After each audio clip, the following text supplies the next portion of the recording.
Salute. Welcome back, fight fans. Welcome back. Welcome back. We got a lot of unbiased talk to get into. And today we're going to just get into the live Q&A with the IBFP. And if a fanboy want to get roasted, then we're going to have to roast them. We're going to give you the unbiased, factual, absolute, and nothing but the real truth. We're going to have a few people on the panel today because we just got to keep it 100%. A lot of fanboys for Wilder and Spence, all these guys are in their feelings today. And I'm going to make sure that these dudes end up crying, going home screaming at the end of the day, because we're not going to play. Salute to the UGC, the unbiased. Salute to the NBBC, unbiased. Salute to everybody out there, fam. Salute. Salute. And we got to do what's right. We got to do what's right. We got to break them down. And you know what? Before we start, there's a fanboy that's been calling me out, a Danny Garcia fanboy. I know you're listening. I know you said you wanted some smoke, so step into the chat so you can get bodied real quick. Step into the chat so you can get bodied real quick. And yes, church is in session. Church is in session.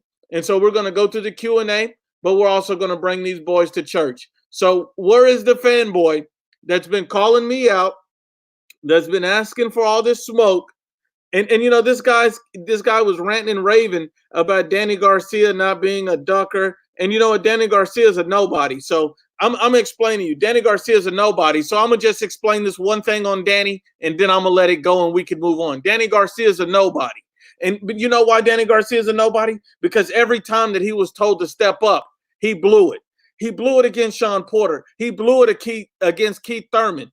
This dude ducked Terrence Crawford. He has no good wins at welterweight. This dude is a cherry picker and a fraud. Danny Garcia is a nobody at welterweight because he's already been beaten by everybody. So he's just sitting in line collecting checks to get beat by the next guy up. He's going to get beat by Crawford. He's going to get beat by Spence. He's going to get beat by Manny Pacquiao.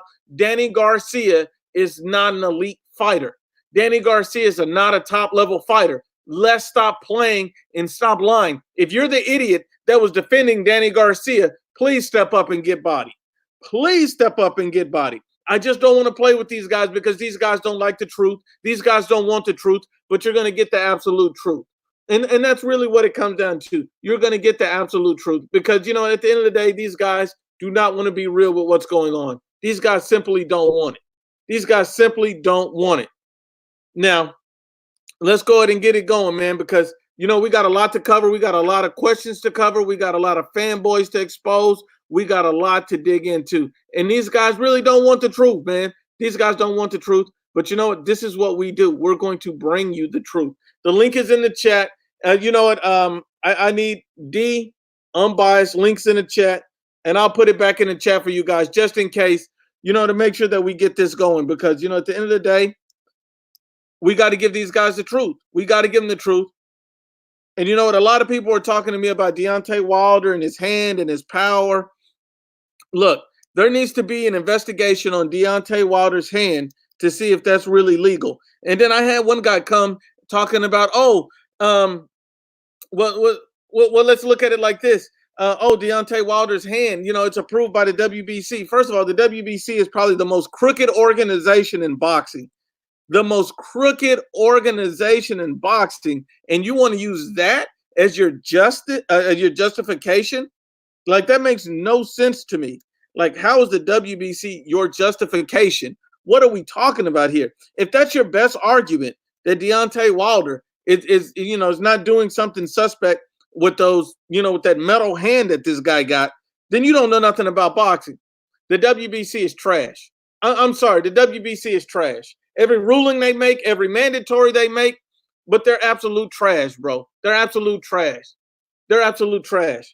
I'm waiting on D. I'm waiting on unbiased, but we're just going to dig into the questions right now because you know what? Until we get these guys on, we got to go ahead and get it. Salute to the chat.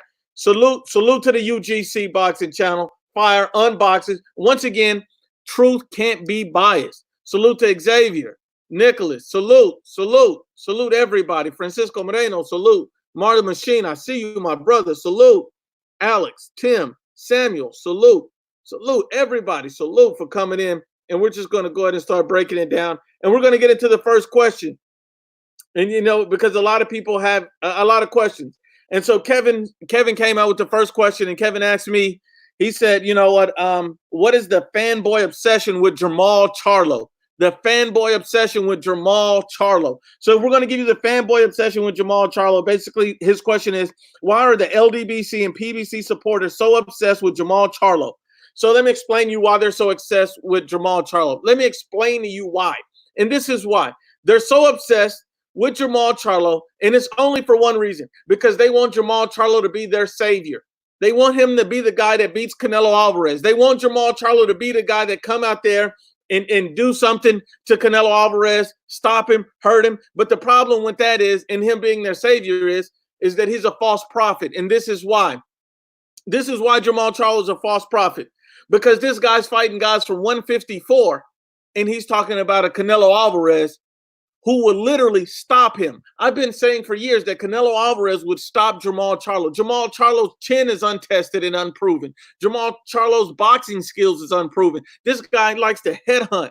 Jermall Charlo is an absolute fraud and a ducker. So this is the reason why these guys are pumping up Jermall Charlo, because he's their savior. He's their hype job. He's the guy that they want to be up there. Jermall, who is our fault Charlo, Jermall Paper Champ Charlo, Jermall Tune-Up Charlo. These are his names because he's proving nothing at 160 pounds. He's beat nobody at 160. He did beat Triple G, ducked the Danny Jacobs smoke, ducked the Demetrius Andre smoke. This dude's talking about, this dude Jermall Charlo is talking about, he's the A side to Demetrius Andre. You're the A side to Demetrius Andre, but let me find out, you're doing less than 300,000 views. We're not talking about buys. We're talking about views. Views. What are we talking about? And you're the A-side to Demetrius Andre. You must be smoking. There's no way that you're the A-side, period. Salute to Israel Diaz. Salute, my brother. I appreciate you. Salute. Ruby, salute. Soccer Training Club, salute. You know, we're just going to do it. Serrano Boxing, salute. Look, we're just going to do it to them, and we're going to hurt their feelings, because that's really what it is. That's really all it is. These guys absolutely don't want the absolute truth. These guys don't want it. But you know what I'm going to do? I'm going to go ahead and make this happen. I'm going to go ahead and do this for everybody, because you know what? These guys don't want the truth. And we're going to, you know, look at Jermall Charlo. Look at one thing about Jermall Charlo I'll say. Jermall Charlo is good at beating up guys who are overmatched and coming off a loss, moving up in weight, those type of guys. Those are the type of guys that Jermall Charlo are good at beating.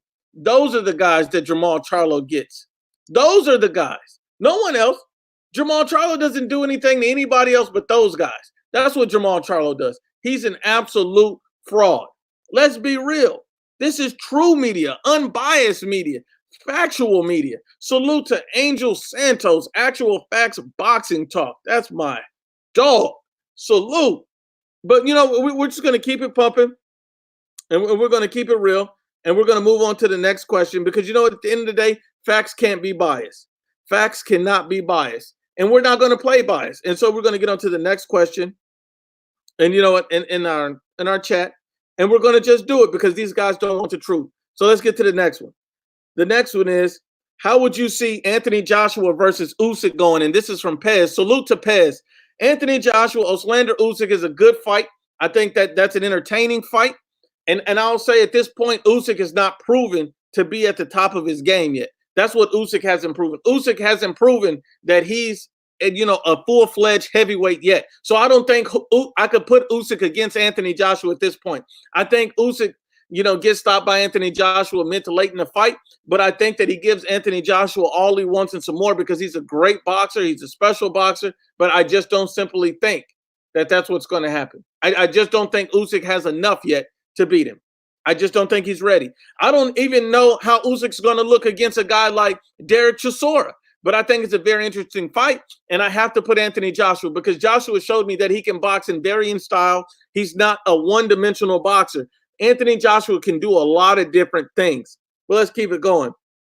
My boy, my friend, you know, Hussein Mohsin states, do you think we would ever see Crawford versus Spence or Joshua versus Wilder? Now, I think that's a very interesting question. And then as far as the Crawford versus Spence, My only problem with that is we all know Spence don't want it. I think that Spence will only take that fight if he knows that at this point he's already taken a loss. I think that's when Errol Spence is going to take that fight. When he has nothing left to lose and he's going to take it, or if he's going to take it when he feels like Terrence Crawford is old or showed some vulnerabilities. That's when he's going to take it. And similar to Deontay Wilder, I think Wilder's going to take the Joshua fight way when it's way overdue after Deontay Wilder, gotten much older. His stock's going to diminish even more. With what little stock does he have left? And I think that's exactly when it's going to happen. I think that's when he's going to make those fights. I think these guys are in no rush to make any fights. Period. Now, Brown Gone One says, how well do you think Wilder would do against Andy Ruiz? I think Deontay Wilder against Andy Ruiz, that could be a very interesting fight. One, it's because Wilder has no boxing ability. He's not a good boxer. All Deontay Wilder does is windmill and wait on his opponent to get tired while he takes a beating. Just like, look at Luis Ortiz. He took a beating for Luis Ortiz for almost an entire 7 rounds until it got to the point where he could land that right hand and put him down. That was it. So I think Andy Ruiz, if he can come in and pressure Wilder early and really get on the inside and work, he could potentially stop Deontay Wilder. It's possible. I still favor Wilder in that fight because after the showing that Ruiz put on, I can't trust this guy to come in shape. I can't trust Ruiz to do anything. So I'm going to favor Deontay Wilder, but I think Andy Ruiz has a legitimate chance. That's all I'm going to say. That's all I'm going to say on that. We just got to be honest about it. We got to go based on what the guy has shown us. And that's what Ruiz has shown us. That's it. I mean, what else can you do? Now, Jay Hughes says, Canelo gave Charlo his belt like Loma did to Haney. Now, here's the problem with that type of statement. And that's a biased statement. It's not a real or authentic statement. And this is why. How can Canelo give a belt to Charlo when the WBC elevated? This wasn't something Canelo asked for. This wasn't something Canelo was asking for. They elevated him. So Jamal Charlo's a paper champ, and yet he's still in contention for potentially being able to get that fight. And then you look at Vasyl Lomachenko.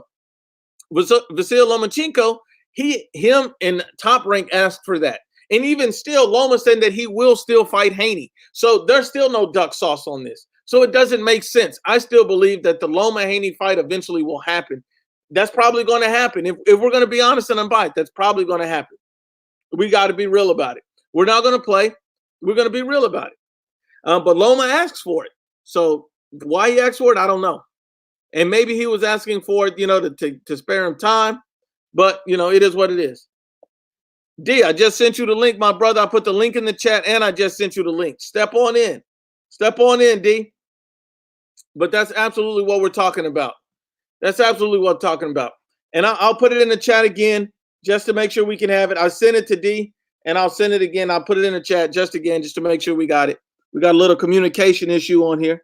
But, we're going to get it all resolved, and we're going to be honest about everything. Look, at the end of the day, these guys, when you look at Vasyl Lomachenko and you look at Canelo Alvarez, those are two different fighters. Canelo's not asking for a WBC franchise championship.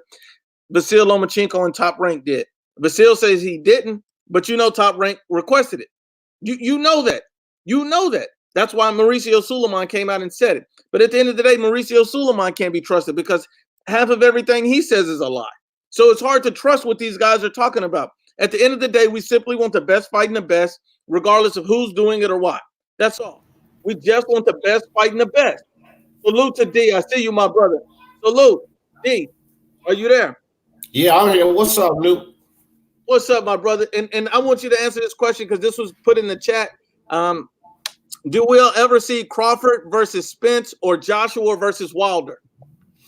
I'll tell you like this, bro. I think that it's a low chance that we see Crawford versus Spence. I think it's a minimal chance of that. But I think it's even worse concerning Deontay Wilder and Joshua because the dude just don't want to fight him. I mean, I'm not saying him particularly, his camp, whatever. They don't want to make that fight. Let me put it that way. Because it's ample opportunity. There's been ample opportunity in the past, and they just keep putting fights in front of it, making all kind of excuses. And, him, you and I used to go back and forth about this particular thing right here, the pricing himself out. Man, I'm 100% with you on that now. Because, dude, how can you ask for 50-50 or demand 50-50 when you've done nothing? You've not unified. You're not worth anything. Like, this man just made $85 million without belts. And he's supposed to split with you 50-50 and you made 3.5 in your last fight? Get out of here, bro. And I don't want to hear about pay-per-view shares because the numbers were horrible. Hold on, D. Let me ask you this. Why do you think that Deontay Wilder is pricing himself out against Anthony Joshua? Why would he price himself out of the biggest payday and the opportunity of being undisputed? Why is he doing that? Because the money train is over after that fight. As soon as he gets into that ring with Joshua, he gets beat and his money train is over. Because without that WBC belt, to me, he's absolutely worth nothing.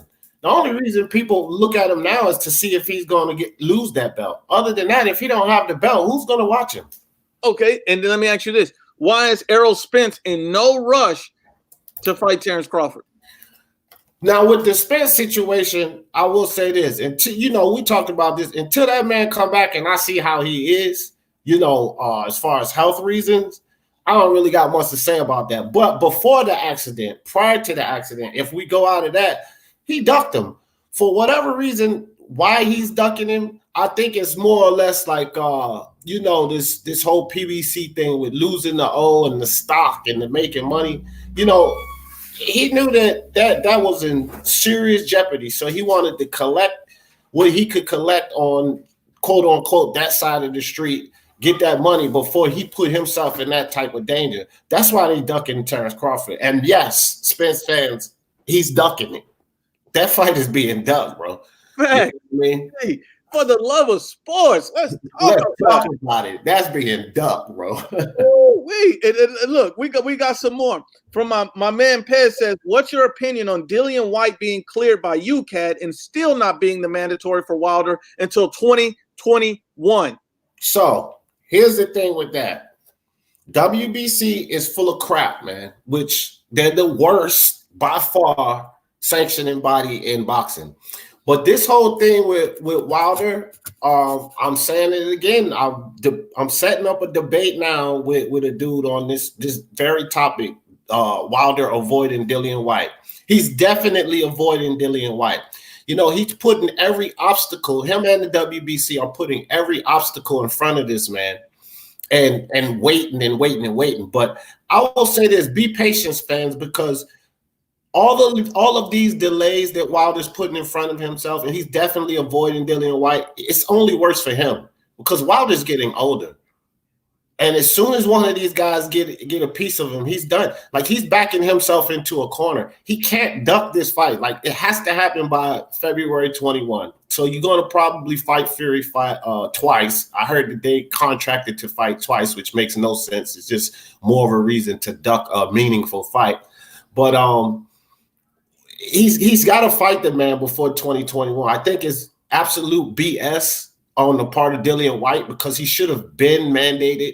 He should have been mandated before the nonsense with UCAD and everything.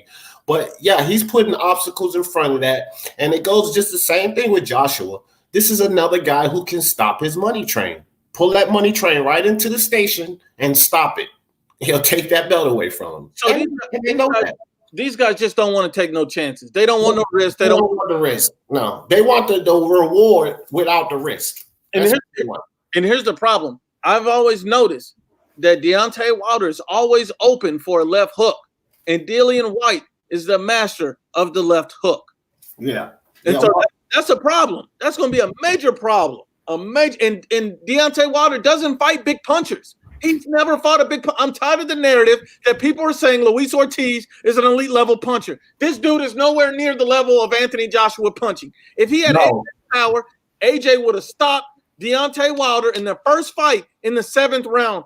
But Luis Ortiz had him in the corner. He couldn't finish the job. He could not do it. Listen, man, Ortiz doesn't have nowhere close. As a matter of fact, there's a lot more fighters that Andy Ruiz got more power than Ortiz. I believe Povetkin may have more power than Ortiz. His power is definitely overrated. it's these Wilder fanboys, not fans, because it's some legitimate Wilder fans like Angel Santos. He knows boxing, but it's these Wilder fanboys that are heightening and overrating Ortiz's power so that they can pump up the win by Wilder. This old man ain't got no power like that, man. They need to cut that out, bro. Facts. And then we got another one. Now, a lot of people keep asking question, and this one comes from Wasi Rahman, and he says, who do you think Crawford will fight next? I have my thoughts. Who do you think, D? Bob Arum was talking about the Porter fight, and legitimately, if Porter and Kenny Porter said he was willing, that they are willing, legitimately, that's the best fight for him because he's a top level welterweight. And I even have questioned Crawford. I was like, I know these guys are ducking you, but you got to do better. You got to fight one of the top guys. So I think that they may try to make that Porter fight happen, which would be actually a good fight to see. I got Crawford winning that, but Porter's going to give him problems because Porter has given everyone problems. Now, I think that my personal opinion on who Crawford fights next, it won't be Porter. And this is why. I think that Sean Porter is going to go the route the rest of the PBC does and avoid that fight. And I think Sean Porter's excuse is going to be he's waiting on Manny Pacquiao because Manny Pacquiao is a potential opportunity for Sean Porter. And he's going to wait on an Errol Spence rematch or a Keith Thurman rematch. I guarantee you it's going to be one of those rematches other than Terrence Crawford. I think that they're going to promise, Sean Porter the moon and the stars, but he can't take this Crawford fight. That's what we've seen from Al Heyman. Let me prove to you this. Mikey Garcia had an opportunity, to go over to the zone on a big contract and everything like that. But then they put him in contention of the Mikey fight. They promised him this, and he's held off and moved away from that. Now he's highly considered for Manny Pacquiao. You see what I'm saying? The PBC is going to dangle this carrot for you. And Sean Porter, he should be trying to fight the best because if he beats Terrence Crawford, he's become a pound-for-pound fighter overnight. He becomes a superstar overnight. He becomes a world champion overnight. He should take this opportunity. But instead, I guarantee you he won't. I think Terrence Crawford's next most likely fight, in my opinion, is going to be a guy from 140. I think a guy from 140 is going to move up, and he's going to end up fighting a guy like Josh Taylor or Jose Ramirez or someone very good moving up in weight that's a world champion. I just don't see anybody at welterweight that's going to be worth it. He could fight a Kell Brook, but I don't think that's very likely. Kell Brook has to do something. He's already really washed. So I don't think there's any point in that fight. Amir Khan's washed. There's no point in that fight. So it really has to be somebody moving up because nobody's from the PBC is going to take that fight. Well, you know what, Nuki, you got a good point there. And it seems like the guys at 140's got all the kahunas, you know what I mean? But no, you got a good point there. But one thing we can't say about Porter is we never really seen him duck no smoke, man. I know what goes on at the PBC, but Porter, he's willing to take a fight. Like I just have a newfound respect for Porter after he fought my guy the way he did. You know what I mean? I knew that it wasn't going to be a stop, but I really didn't expect Porter to put up as great of a fight as he did. And I just have a newfound respect for him. But outside of that, he's not really known for ducking that smoke, man. You know what I mean? And I don't think that Porter's the ducker. He's a good fighter, but I don't think he's going to take the fight because he's going to take an opportunity at a rematch against Thurman, a rematch against Spence, or an opportunity at Manny. I don't think he's going to take the Crawford. He can prove me wrong. We can only wait and see. But I feel almost certain he won't take that fight. He will not take that fight. Punch Quote said Arum at Crawford at 160 for Crawford. I don't think that's going to happen. I don't even think that's considered. Let me, if you don't mind, let me speak on that right quick. So Terrence Crawford said he made a statement, and what he was saying in his statement, because I heard the Bob Arum nonsense, but what Terrence Crawford was talking about in his statement was more or less about that would be the only way that these basically y'all fanboys hating on him will give him credit if he went up to 160. But then Bob Arum came in another interview, and then you know how he always talks these possibilities. And he put that out in the air that there could be a possibility at seeing Crawford at 160 versus Canelo. That never happens. And I like Crawford. You know, I'm a Spence fan, but I like Crawford. I don't have no problems with Crawford. I think he's a fantastic boxer. But Canelo will stop him, bro. He's too small. And I agree with that. But let me ask you this. Let's take Canelo out of the equation. John Dealey asks, how do you guys think Crawford does at 160 if Canelo stays at 168, 175? How does Crawford do with everybody else at 160 pounds? My personal opinion, I go to yours, D, after that. I think that Terence Crawford, he's an elite fighter. He's a pound-for-pound fighter. But I think the weight jump to 160 pounds is too much. It is just too much. He doesn't necessarily have the frame for 160 pounds. I think 154 is pushing it, and I think that he might be able to go up to 154 and beat one of those guys. But at 160 is just too far. You're giving up too much height, reach, weight, power, everything. And they can nullify so many parts of your game. If he moved up to 160, it has to be for a specific opponent that's tailored to his skill set. But I don't think he belongs at 160 at all. He can always prove me wrong. He can go out and dominate 147 and 154 and show me that, hey, I'm different than anybody you've ever known. But I think that size at some point would catch up to him. 160 is just too much for me to believe that. I mean, you look at a guy like Demetrius Andre, height, reach, skills. It's going to be too much. That's just my opinion. What do you think, D? I'm actually with you 100%, bro. Like, I'm with you 100%. And to add on to that, people have to already understand he's come up 3 weight classes. That's number one. You got to understand that. But I think that a lot of people are blind to the fact that what Manny Pacquiao, or Canelo, what they're doing is abnormal, man. That's not a normal thing for boxers to do, to ascend so many different weight classes. I know that people want to see fighters do this, and some people put a lot of value in that on how good they are, but you're asking too much of some fighters. Terence Crawford is highly skilled, but at 160, just like Nuke said, these guys are too long. They hit too hard. And to be perfectly honest, guys, we got to keep in mind, Terence Crawford has not cleaned out 147 yet. Terence Crawford has not fought not one of the top guys at 147 yet. You guys need to slow down and pump your brakes. Let's see what he does against. What if he goes in there and struggles and has a hard fight, even though he wins against a Sean Porter? Do y'all really believe he's going to go up and beat someone at 160? Like, it doesn't make sense. How about this, D? We got one from Dam12 says Crawford could compete with Canelo. So my only comments to that is I think that the size, the power, the weight, all of that is too much for Crawford. But what I will say is skill for skill. If these guys were in the same weight class at the same time, I think you could make an argument that's a 50-50 fight. But at this point, you can't make that argument because Canelo's too big, too strong. Crawford gets stopped. Right. And Daniel 12, I'm not going to charge you with this, but I will say this. That type of statement comes from a lot of Canelo haters because they don't respect this man's skill level. Terence Crawford and Canelo are not arguably number one pound for pound for no reason. So if he's arguably number one pound for pound with Terence Crawford, but he has so many more attributes, it don't make sense to say he can compete with Canelo. That's why you got weight classes. So when you have guys that's that close in weight, it's not like the super talented smaller guy versus just the good big guy. No, Canelo's super talented as well and very defensively responsible. So when you put the weight factor in, you think Crawford's going to go up there and knock out any 175 pounder? No way, bro. No way. But Canelo just did that. Canelo stops Crawford. I don't care what anybody say. He stops him.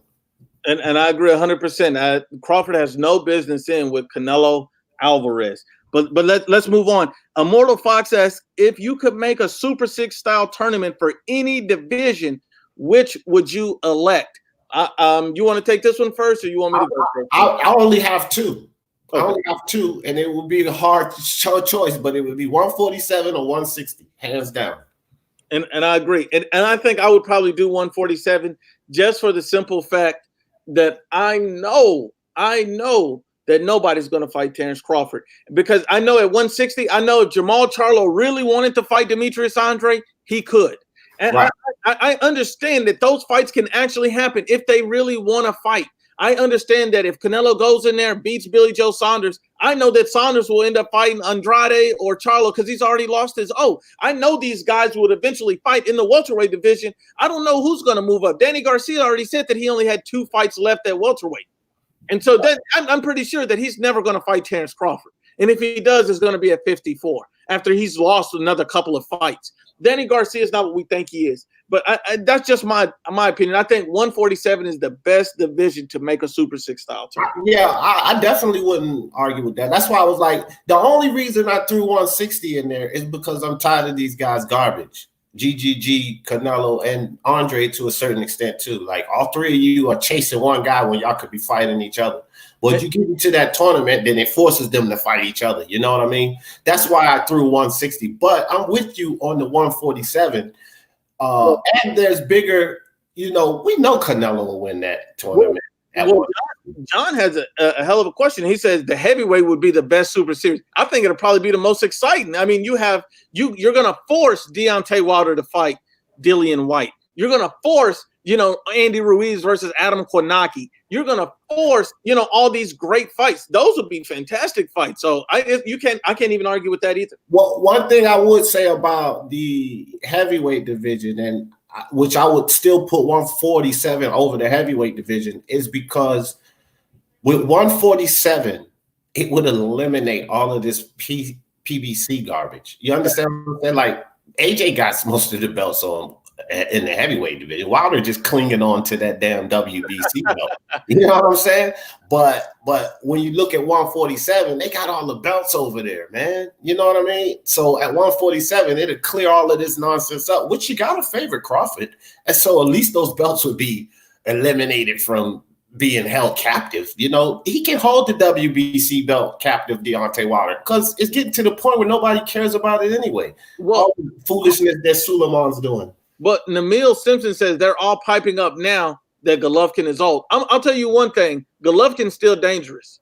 Golovkin is still dangerous. I'll put it like this. You know how Golovkin is still dangerous? Because if Golovkin ends up fighting a Jamal Charlo, he can still win that fight. He has to get back to using his jab. He has to get back to what he was doing that made him successful. Golovkin cannot go back and fight the way he did against Sergey Deverenchenko, not establishing a jab, not protecting yourself. And, his defense has a lot of holes anyway. And so jab, people are just going to come in and pick you apart. Against Canelo, he gets stopped at this point because without that jab, Triple G is half the fighter he was with it. Yeah, and I want to add to that too. Jamal Charlo, with what Deverenchenko did to Canelo, GGG in that fight, we ain't seen that from Jamal Charlo. He's a headhunter. And I don't care if anybody gets mad or not. I've not seen him display the boxing skills that Deverenchenko displayed against GGG. I believe that I would pick GGG over Charlo because Charlo relies on that power. Well, GGG has a heck of a chin. So if that's what Charlo has to rely on, we don't see Charlo do an extreme amount of body work. Deverenchenko hurt GGG to the body. That made the difference in the fight. We don't even see Charlo fight that way. Hold on. I would pick GGG over Charlo, and I don't care who gets mad at it. Hold on. Let's rip off these 2 questions because these are pretty much the same. Marcus Garcia says J-Rock versus Crawford. Who wins? Oh, wow. I would pay to watch that too, brother. It's an interesting fight. It's an interesting fight, actually. I would have to favor J-Rock right now because, again, I haven't seen Crawford tested at the top of 147, so who knows what he'll do or look like at 154. So I would favor J-Rock right now. But if he proved himself at 147, and then it's a 50-50 fight, bro, because Crawford's talented and J-Rock has holes. He's already been stopped by Charlo, who is not the greatest boxer in the world. So that's an interesting fight, and I would pay for it too. Interesting too. I would make it a 50-50 fight because I'm giving Crawford the benefit of the doubt. I understand that Crawford's looked fantastic in every fight he's had. He's passed every test he's been given. And so I look at and I've already seen J-Rock stop. But not only did I see J-Rock stop, he beat a Jared Hurd. It's not like he beat a guy at 154 pounds that has like a Demetrius Andre with all these skills and he showed he could overcome. He fought a Jared Hurd who's literally a human punching bag, a human pinata. So he's going up and just beating this guy up until he drops. Really, any top-level boxer with semi-good power at 54 could have beat Jared Hurd. Jared Hurd, time, and even when he won the belt against Lara, it was a close fight. That was a close fight. Yeah. So Jared Hurd, I never thought he was that great, but I would put that 50-50. I might even favor Crawford in the fight. I just think that Crawford, he's earned enough respect. That's not to diss J-Rock. He got power, he got reach, he got height. Right. I'm just saying, Crawford, I just think he's a good animal, and I think 54 is as far as he can go. Right. Well, here's the thing. Here's one thing I want to say about that. And I agree with your points on Hurd, right? But one thing about Hurd is the durability. Can Crawford handle those kind of shots? Because J-Rock is going to touch it. You understand what I'm saying? That's my question. Like, and that's a great question. And the way I look at it is, I think that if you look at it like this, look at Terrence Crawford and Floyd Mayweather in the same sentence.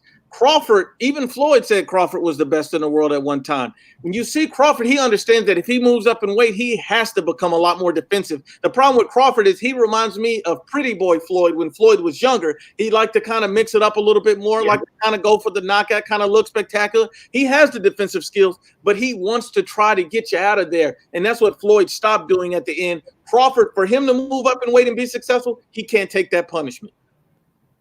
Yeah. I'm with you on that, bro. What about JB? Crawford versus Triple G? Triple G stops him, bro. I agree. I think Triple G stops him, JB, and this is why we know that Crawford has the skill set. But again, bro, look at Triple G's durability, bro. I really don't think that Crawford's going to be Triple G's going to touch him. And he hits just too hard in the weight classes, guys. Like Crawford has come up 3 weight classes already. Like, come on, man. I would be afraid for Crawford in that fight, bro. I would go for Crawford because I'm not really down for Triple G, but I don't know. That's a tall order. Okay, I'm gonna say this. We got the next one from Damon P. Damon P says, "Do you think Richard Commey will at least get basically knock down Teofimo Lopez in their fight?" I think I'll go first on this one, D. I think Teofimo Lopez beats Richard Commey, and I think Teofimo Lopez has an opportunity to stop Richard Commey late in that fight. But that's just my thoughts. What do you think, D?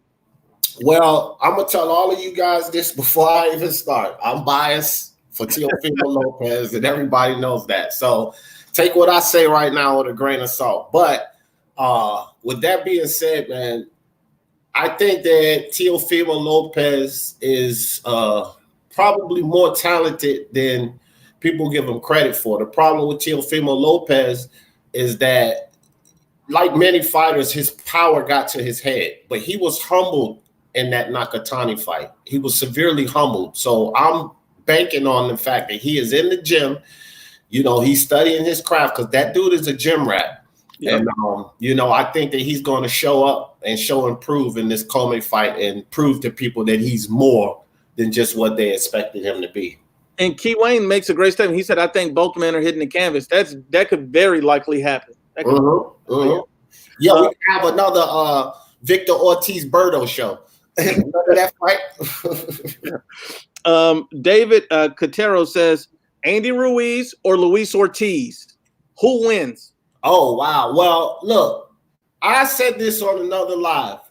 Outside of Anthony Joshua, Fury, and Usyk, because those 3 guys are the only ones that I've seen that displays the skills to move, like Anthony Joshua moved to beat Ruiz. Ruiz is still a danger at heavyweight for everyone, even while he's a danger because of what he brings to the table. So I would pick Andy Ruiz in that fight. Okay, and that one, I would pick Andy Ruiz too. I think a few things about Andy Ruiz. Even though I can't trust how he's going to come in because of how he came into the biggest fight of his life, I just don't rate Ortiz that high because Ortiz never beat a world champion. Ortiz been stopped twice. Ortiz is 40-plus years old. I don't think that he stands a great chance to beat a guy like Ruiz, who's going to keep the pressure and put the pressure on him over and over and over. I think the Right. pressure would be too much for Ortiz. Andy Ruiz to get the stoppage mid to late in that fight. Right. And he's never beat a world champion. And if I'm not mistaken, a former world champion. He's never beat either. So Ruiz is a former world champion. So like, and he just offers too much. Andy Ruiz is too aggressive. He's too fast. And Ortiz is too old and overrated. Andy Ruiz beats him, probably stops him. We got Carlos, and he says Virgil Ortiz versus Garcia 2020. I gotta say, Carlos, I'm gonna take this one first, D, because this one gets me excited. Virgil Ortiz is one of my favorite young prospects. I think Virgil, and he's not a prospect, he's a contender. Virgil Ortiz is a special fighter. Virgil Ortiz is a knockout machine coming off of 2 victories over 2 opponents who had never been stopped. I think Virgil Ortiz beats Danny Garcia by unanimous decision. I don't think he'll knock him out because I think Danny has a good, solid chin. I think he's a guy that knows how to protect himself and shell up. But I think Virgil Ortiz beats Danny Garcia. Danny Garcia, too flat-footed. Virgil Ortiz has already shown signs of using angles, has good power. He'll back Danny Garcia up, get his respect, similar to what Keith Thurman did in the first fight. I have to rate Virgil Ortiz over Danny Garcia at this point. D, floor is yours. Okay, so here's one where we have somewhat of a different opinion. I don't say that Danny beats him, but I say it's a 50-50 fight, and then here's why I'll explain that. You did mention Danny Garcia's chin, which I think is probably the most durable at 147. But Danny's an excellent counterpuncher, and Ortiz has shown some deficiencies. And because he's so young and coming up, I would say that it's 50-50. I won't say that Danny will beat him, but I just can't say that Ortiz will beat Danny. I think that it will be a spectacular step-up fight for Ortiz. And if he can pull that fight off, then he is what I believe he is. You know what I mean? But I would just have to go 50-50 with that one. I'll say this. The next one we got right here is from Pez, and he states, do you think Ruiz has the best chin in boxing? So I'll say this. I think that Canelo Alvarez has the best chin in boxing. He took the biggest puncher in his division in Triple G, went 24 rounds, was never stopped or hurt, or never dropped or significantly hurt. You see Canelo Alvarez move up in weight, face a big puncher, and normally Kovalev's jab is pumping so hard that it's pretty much brutalizing and beating up your face, wearing you down. He stopped Anthony Yarde with a jab. So I think Canelo Alvarez is probably the best chin that we have in boxing within his weight range. I think Andy Ruiz, we've already seen him drop by Anthony Joshua in the first fight, and we saw that he was reluctant to engage in the fight and really put it all on the line late in that fight with Anthony Joshua because he knew that he was feeling those shots. You see Anthony Joshua bust his face open early in the fight. That's my opinion. I think Canelo Alvarez has the best chin in boxing. Yeah, I will agree. I will agree with that. I would say Canelo Alvarez, but I would say a more interesting question would not be Andy Ruiz. It would be the guy we was just talking about, Danny Garcia, because he has a spectacular chin. I think that would be a more interesting question. Now we're talking pound for pound here. You know what I mean? But Danny ain't never been stopped or put down, bro. And he has taken some clean flush shots from hard hitters. You know what I'm saying? But so I just think that would be a more interesting question. But if we're talking Ruiz and Canelo, yeah, I'm going to say Canelo hands down. We got one from Soldier for God. Salute to you, my brother, and blessings. He says, break down and predicted Jermell Charlo versus Tony Harrison. He says personally he has Tony Harrison in a 12-round decision. I think it's a 50-50 fight. I really haven't picked the guy yet. I think that fight is just so unpredictable for me. I have no idea where to go. I think that both guys can win. Charlo can get a late stoppage on Harrison, or Harrison can coast to a decision. Maybe he outboxes him better. That's a very, very close fight. My thing is this. Now, I've already picked a guy. I've picked Charlo in the fight, okay? And I'll tell you this. Tony Harrison, we've seen what Tony Harrison can do. He's a good boxer. He's a good boxer, actually. We've seen him get hurt, though, later in that fight, in the first fight. Jermell Charlo was just all over the place in that fight. I'm concerned, though. I did pick Jermell, but I'm concerned with his mindset because he's still crying about they robbed him of the fight and all of that. And I think that he needed to change that up. So it's going to really depend on how he sticks to what he's supposed to do. If he can stick to what he's supposed to do and stop all that damn head hunting, then I think that he'll beat and probably stop Harrison. But if he comes in anything like he did that last fight, just with all that head hunting and lunging in, then he's going to get beat again. But I'm going to go ahead and pick Jamel Charlo, probably like 10th or 11th round stoppage. My boy said, I just want to go ahead and throw this on. My boy Raphael says, Triple G has an iron chin. And that's one guy that we forgot. This is a guy that's been dropped, amateur or pro, been in with some huge punches. I got to give Triple G respect in that regard. He does have a hell of a chin. Yeah. You know what? I agree with that. And I'm going to take Danny Garcia out. I'll put Triple G's chin over Garcia. That would be a really interesting debate of Canelo or GGG, who has the toughest chin. Both of those guys took heck of shots from each other. Both of them, you know what I mean? And neither of them went down. So that's a good question. That's a good. My boy here says, his Red Hawk 15 says, why is it that people forget that Anthony Joshua and Deontay Wilder are the top two hitters and finishers in the sport and can both end each other? You want to take that one first, D? Yeah, I'll take that first. First off, we can take Wilder. I can't say that he's one of the best finishers. And let me explain this. Wilder has extraordinary power, and he waits for that one shot. But we have seen Wilder hit a guy and then go windmill on him. Okay, when Wilder gets in there with a guy who has a solid chin, unlike Joshua's been in there with guys with solid chin, finishing has to do with the constant attack and you putting them away. Wilder knocked Fury down. Everybody's seen this in that 12th round. Fury got up, and Fury's no big puncher. Everybody knows this, and popped Wilder, and Wilder couldn't finish him. So how could we actually put Wilder on the level of AJ as being one of the top finishers? I don't think so. And you know, that's a great point. And I think what I think I say it a little bit different. I think he gives the appearance that he's a great finisher, because once he hits you, you typically go to sleep. Right. I think the thing is, you're absolutely right. What happens when you get in there with a guy that just won't stay down? What happens then? And I think that's the problem. And if you had AJ versus Wilder fight, I think people are just saying because AJ lost to Ruiz in the first one, saying that, oh, Wilder beat Anthony Joshua easy. It wouldn't even be close. And I think that's fanboy nonsense and rhetoric. And this is why, because if you look at the fight, every fight is different stylistically. Deontay Wilder is no pressure fighter like Andy Ruiz. Andy Ruiz he's a smaller fighter. So when you look at Deontay Wilder and Anthony Joshua does better against guys who are tall like him. He does better against those type of guys. Those are the type of guys in the style that he's accustomed to. And he's accustomed to a style where a guy looks for one or two shots to get you. He doesn't want a guy like Ruiz who's constantly bringing pressure and very fast hand. Wilder doesn't have those attributes. He just has a strong hand. Now, if Wilder catches him, it's over.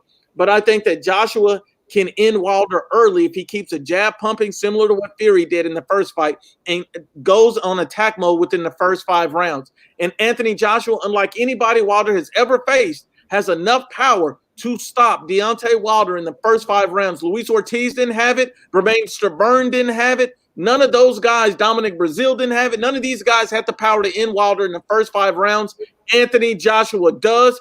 And he can do it. And he showed that he has the boxing ability to set up that shot. Exactly. And to add on to what you said, Luke, about the pressure fighting, look at Wilder against fighters who are pressure fighters. We've seen what Joshua can do. He adjusted. We ain't seen Wilder make adjustments. We've seen Joshua adjust, change his game plan, and deal with the pressure fighter. Wilder has extreme problems with pressure fighters. You know, he gets lost and flustered in there. You know what I'm saying? And then we all know this too. When you step up the level of competition, these guys that rely on that knockout power, when you step up the level of competition, you don't always get those stops. Point Tyson Fury. The first time he stepped up the level of competition, he could not stop the guy. So, man, it's easy. It's easy to me. Like, Anthony Joshua beats that man. Now, D, let me ask you this. I had a question from 2015, and he says, which fights are coming up that you can't miss? You want to take this one first? You want me to go first, D? You go ahead. You go first on this. I think that the can't miss fight for me is Andy Ruiz and his next opponent. I think either they throw Andy Ruiz into a big fight next, somebody like an Adam Kornacki, or they take their time with Andy Ruiz, give him a tune-up, and then put him in a big fight against a Kornacki, against a Wilder, or somebody like that. I think for me personally, I think to see how Andy Ruiz bounces back is going to be very interesting. I think that if you put Andy Ruiz versus Adam Kornacki, both of these guys bring a lot of pressure, a lot of heat. It'll be a war straight back and forth. I think that'll probably be the fight of the year. That's the one fight I would love to pay for on pay-per-view, because I think that these guys will pummel each other until somebody gets stopped. Right. Well, for me, because I'm a Fury fan, I can't miss this rematch because Tyson Fury, was arguably, I don't go for robberies, you know that. It's in the books. That's my thing. But most people think that Fury won that fight. So this is a can't miss fight for me, because I expect, traditionally the boxer does the better in the next fight, not the puncher. And Tyson Fury pretty much washed Wilder in that fight. So I can't miss this rematch, bro. Like, that's my can't miss fight coming up. What do you think about the Wilder Fury fight? I think it's still a 50-50, and the only reason I have to make it, you know what? Forget it. I'm not even going to make it 50-50. I'm not going to do it. When I predicted the first Wilder Fury fight, everybody said I was crazy because Fury was coming off the couch, and I believe Fury won the fight. I believe I got my prediction 100% spot on. He won a decision. Yeah, I'm guilty, bro. Me and you was going back and forth. I'm one of those people talking about, and I will admit it, I'm guilty of it. I didn't think Fury actually won me over as a fan after that fight, because But D, here's my question to you. I think Fury can beat him on the decision, and I think Wilder, if he hits him, Fury could get hurt. But JB says Wilder stops Fury this time. My only concern with all of that is we seen the Luis Ortiz fight, and we seen how that, to me, I don't know about you, D, I thought it was a fast count, and we understand that in these fights sometimes refs are quick to wave it off and stuff like that. And we already saw what we believe was a robbery against, Tyson Fury in the first fight. Do you believe Tyson Fury should have been looking to go to the UK in the second fight? Wilder should be looking to go to the UK to build up his brand and his name, and Fury should be going for a more of a neutral playing field. But yet they're going to come back and fight again in America. I think that could ultimately end in bad for Tyson Fury, because he could end up getting robbed again, or somebody waving it off too soon. Yeah, the thing with that is, JB, I cannot argue with someone that says that Wilder stops him this time, but I don't think so. I'm not worried about the decision because it's a split this time. He's with Top Rank, and Arum got his power too. You know what I mean? So these are both guys that's involved in the politics of this fight, not just the PBC thing. But if Wilder hits Fury again, if say like he hits him where that cut was, where Otto Wallin cut him open, and he reopens that cut, I'm really scared for Fury. I think that Wilder may stop him, but Wilder has to do it, man. And Fury moves too well. If you look at them in that first fight, Wilder threw like a 5-punch combination, and Fury's head movement, Wilder missed every single shot. Every one of them. And he did that multiple times in the fight. So I think Fury is just going to box his head off. He might make it boring like he did with Klitschko, wrap him up, box his head off, wrap him up, but he's going to win the fight. And I'll tell you this, and everybody's going to be a little surprised on this. I think Fury could hurt Wilder and maybe even drop him. I ain't surprised. I think he can too, because he hurt him in that 12th round. Like, these Wilder fans don't want to accept and admit that. That's why Wilder couldn't finish him. Fury got up and he hurt him. He hurt him. He hurt him bad. Eric Molina hurt him. Tyson Fury hurt him. Luis Ortiz hurt him. And these guys are not the biggest punchers you've ever seen. Imagine when he step in there against AJ. That's going to be crazy. Even Ruiz, with his power and his hand speed, that could be a disaster for Wilder. I think Kornacki stands there and gets hit too much to be a good match for Deontay Wilder. I think Wilder sleeps him easy. Yeah, he's too defensively irresponsible, and he comes in.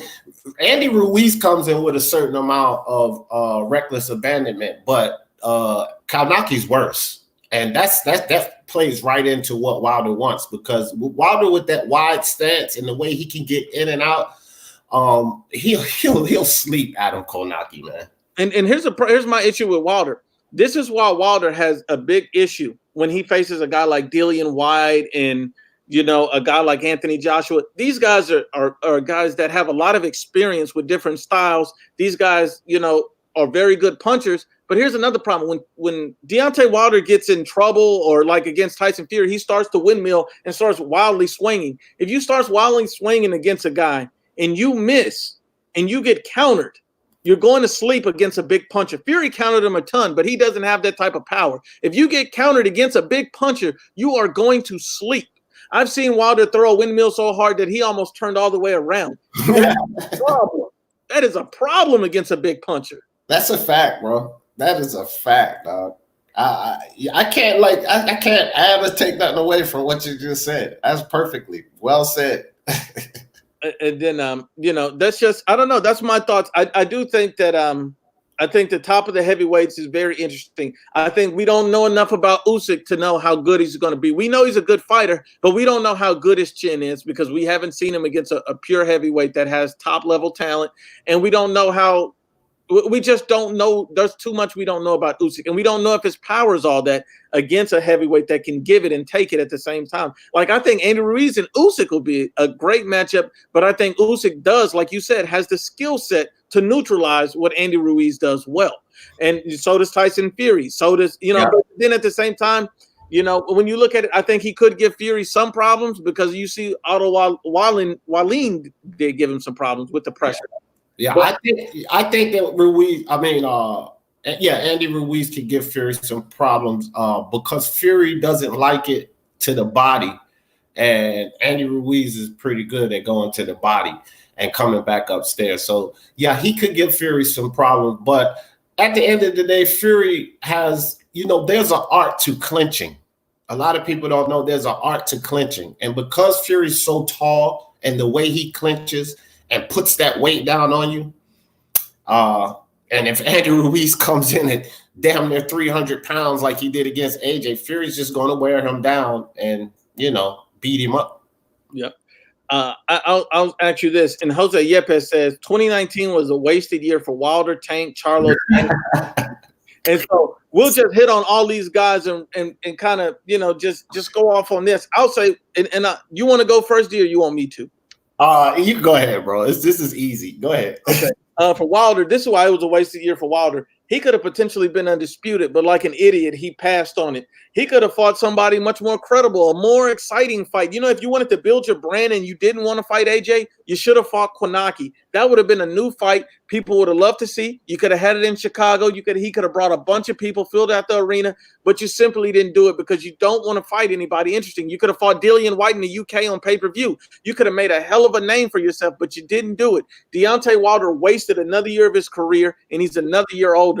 Tank Davis, he wasted a year of his career fighting nobodies and bums. You should have been and took the Tevin Farmer fight. Had Tank Davis fought Tevin Farmer, everybody would have had a whole new respect for Gervonta Tank Davis. And it's not, I think most people would have favored Tank to beat Farmer. I thought Farmer had a style that could neutralize some of what Tank's did, and I think it could have been 50-50, but simply Tank didn't even want to take the chance. And we all know Tank is a much bigger puncher. Why wouldn't you take it? He wasted his year. You look at Charlo. I'll say Jermell and Jamal, because you know what? All the guys at 154 pretty much have belts. So there's no reason to sit around waiting on Tony Harrison when you could have fought J-Rock or somebody. Let's be real. You could have fought somebody more interesting. You could have rematched Lubin. People would have loved to see those fights. Why aren't you making big fights? Danny Garcia, this guy's the cherry pick king, and he only fought once the entire year against Adrian Granados. You fought once in 2019 against Adrian Granados instead of passing up on the opportunity to fight Terrence Bud Crawford for a record payday, pay-per-view, a shot at pound for pound, and a world title. This man passed up on the – if he would have landed a big right hand, you never know what could happen. But he passed up on it because he's an absolute coward. And then Mikey Garcia.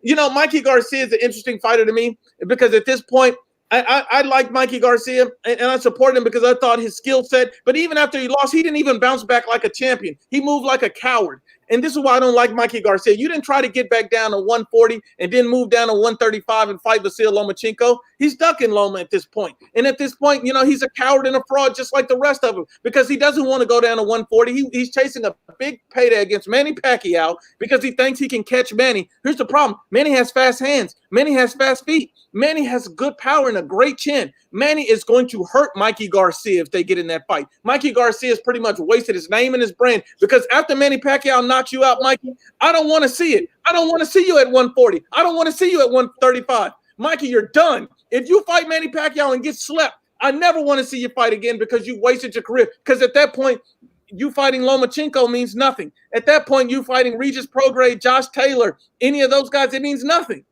But that's my rant, D. You get all these guys. Okay, so with Mikey Garcia, you cleared it up, bro. I'm in the same place because you know I was a Mikey fan too. So I have nothing to say about him. You cleared that up. Now let's move on to the Charlo sisters. These two guys, you know, definitely wasted 219 away.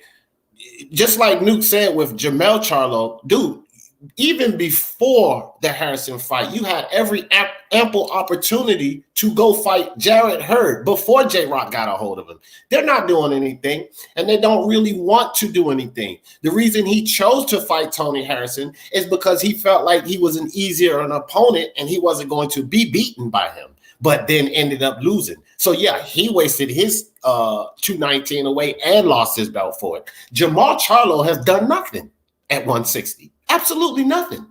His only glory is at 154. His best fight is at 154. And at 160, look at this. He's fought 3 154-pounders. So he's done absolutely nothing at 160, a waste of 219. Danny Garcia, everybody knows that's my dude, but he's disappointing right now. He's absolutely 100% disappointing. And that cherry-picking tag that he wears, he deserves it. He deserves every single bit of it. And now, moving on to Stank Davis. Okay, so talking about Stank Davis, I have been tired of Stank Davis. I'm tired of the garbage that he did at 130, and I called this out. Unbiased or Biased Boxing Talk knows this. I called this out before he moved up.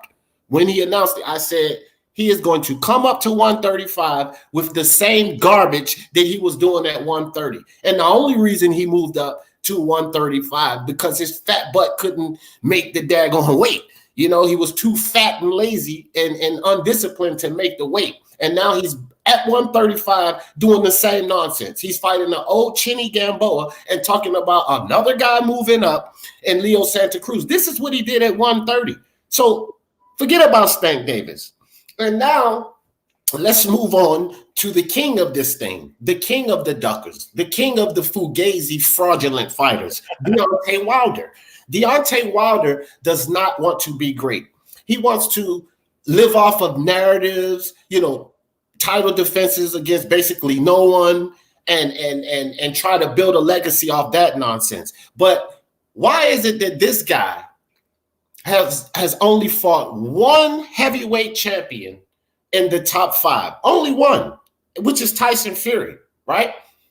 42 fights, 10 title defenses, but you've only fought no unifications, but you've only fought one guy in the top 5. Totally wasted 2019. Totally. Yeah, D, that was an excellent rant. And I'm going to tell you this. We're going to do one last question. And you know what? I'm going to do this for DT3 to Boone, man. I know he's listening. I know he's on the chat. I know DT3 right here. First of all, Marcus Garcia says, Nuke, do you think Robert Garcia can resurrect Adrian Broner's career? I absolutely not, because Robert Garcia can't let Adrian Broner's hands go for him. I mean, do you agree with that, D? Jesus couldn't resurrect Adrian Broner's career. First of all, this guy is too mentally unsound and unstable. Okay, like your head has to be in the game in sports, period. Not just boxing, but in sports, it's half mental, and his mental is blown. Okay, so no one can resurrect Adrian Broner, and I agree with you, Nuke. You know, a lot of people always say Adrian Broner has to let his hands go. Well, only early in his career has he ever really let his hands go. Yeah. He became this guy that didn't let his hands go and refused to let his hands go. You know why? It's the simple fact that he didn't know what to do, because he had all the potential in the world, but like a lot of these other guys from the PBC, they don't test themselves. So when they get up to the higher level competition, they have no idea of what to do. This is why he didn't let his hands go. He relied on his pop and his defensive abilities, and that's why his fights were lackluster. Absolutely. And you know, we're gonna do this last question on behalf of DT3 to Boo, man. Since DT3 didn't ask it, I'm gonna ask it on behalf of DT3. And DT3 is a big Anthony Yarde guy. He believes in Anthony Yarde. What do you think is next for Anthony Yarde, and who should he be targeting? Well, let me step in and on this one first. First off, they need to get the Canelo idea out of their head, because he's been thrown into the bunch of names for Canelo. That's just another beating waiting to happen for Anthony Yarde. What I believe Anthony Yarde should do is start at B-level fighters. Get him like 2 or 3 B-level fights in, and then step it up again, because the dude is green and he has potential, but he needs to unleash that potential. And the only way you can do that is by fighting better. It was a mistake to fight Kovalev, because his 5 opponents before Kovalev were C-level fighters at best. So he hadn't had the experience. So that's what I think should be next for Anthony Yarde. Fight a B-level, a good fighter, maybe a journeyman, a gatekeeper or something like that. Fight a couple of fights like that. Understand what you have to do to improve your skills, and get rid of Tandy. Tandy is a horrible coach. He's an idiot, and he needs to move on from him. If he doesn't do those things, then Anthony Yarde is just going to be another could have been. Now, I'll say my thoughts on this for DT3 is that, DT3 said Joshua Buatsi should be next, should be on his list. I disagree with D and DT3. I don't think Buatsi should be next. I think Anthony Yarde should get a tune-up just to get his confidence back, just to get his, feet right. And once he got that tune-up later in 2020, I think he should target Gilberto Soto Ramirez. And he should sign with Top Rank, because they already have like a Top Rank Queensberry promotion thing going on. I think that fight makes sense, because you're beating a guy with a bigger name. You're beating a guy that would get you a lot of publicity in the U.S., and that'll make any Buatsi or Bivol or any other of those type of fights much, much bigger. And now everybody will know Anthony Yarde from the U.S. to the U.K. I think that's what he needs. He needs a tune-up, and then he needs to go after that Gilberto Soto Ramirez fight and then take on Buatsi. I think he needs a confidence builder, then a bigger fight. And I think Soto Ramirez, because of the way he fights stylistically, and I've seen Ramirez hurt, I think that'll be a great fight for him. I think it'd be a great fight for him, but I think that'll be a fight that he has a great chance to win. I don't know. What do you think, D? Yeah, no, I think you and I don't think it's a disagreement. I think it's actually close. We're saying close to the same thing. I'm kind of leaning toward what you're saying, though, with the tune-up. But that's why I was like, B-level fighters. Like, let's not go too high, but like we're on the same page with Yarde. But the Tandy thing, that's important. He's got to get rid of that guy. He's not gonna improve or get better unless he gets rid of Tandy. And DT3 says Sir Marcus Brown. The only thing I don't like about Sir Marcus Brown, I think he's coming off a loss still, right? Doesn't he? Yeah. To get his old Pascal. Yeah. So Marcus Brown got to get himself a tune-up or a rematch first before he can even look in his direction. I know they're both coming off a loss, but I think they're both kind of need to get that tune-up in, because I think both of those are confidence fighters, because both of them were stopped, I believe, right? Right. And so if you're stopped, you need those confidence builders to come back in, and you need to get back up. And I think that'll help Anthony Yarde. And I know, Immortal Fox says Soto Ramirez is more dangerous for Yarde. I don't think so. Soto Ramirez lacks a lot in defense. He lacks so much defense that it's going to make it easy for Yarde to get in. And Yarde has he almost stopped Kovalev. Literally, he was a second away. And I don't think Soto Ramirez, he does not pump a jab the way Kovalev does. He does not keep it consistent and long throughout the fight. He fights small at times and down to his level of his competition. I think that favors Anthony Yarde. I think Anthony Yarde could get a great name on his resume, get a confidence builder and a tune-up, a Soto Ramirez, and then go into a Buatsi fight with a lot more experience. Yeah, agreed, bro. Agree. And I think that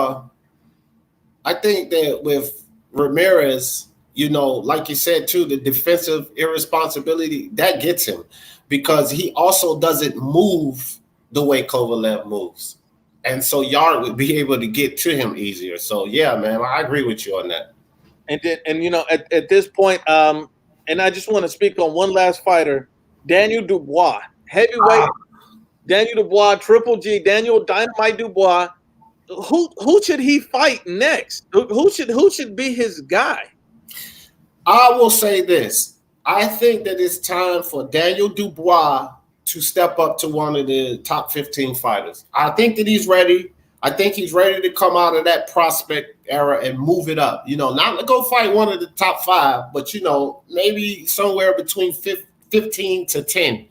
Like step it up. Get one of those guys. Get a Pulev or Povetkin or, you know what I mean? Like get up in there and fight one of those guys. I think he's ready. I think he beats them, but I just want to see it from him. I'm very impressed by Daniel Dubois. I think Povetkin would be a great fight. I think Pulev. Right. Pulev is very dangerous. I will say that the best fight for him is a Joe Joyce. Both of these guys kind of lack a little bit in that experience, but both of these guys are ready to take that leap. So I think that's what we need. That's what he needs to do. He needs to get that type of fight on the books. He needs to go after a guy like Joe Joyce. Joe Joyce, it's make a break for Joe Joyce at this point. He's in the 30s. He's a heavyweight. He has to come in. He has to step up. He has to do something at this point. Joe Joyce is running out of time. Joe Joyce absolutely must do something. Yeah. I'm with that Joyce fight. Definitely, he because he started late. He's on the fast track, which we all knew that. And I actually would pick Dubois over Joyce because if it went to 12, I think that Dubois would outbox him. Joe Joyce is sort of like that juggernaut. He wears that title well, but being a juggernaut, you take a lot of shots. So if he gets in there and he doesn't stop Dubois, then he loses on the cards. But I think that would be a heck of a fight. And everybody says that Usyk runs through Derek Chisora. Here's the problem. Derek Chisora is no easy fight.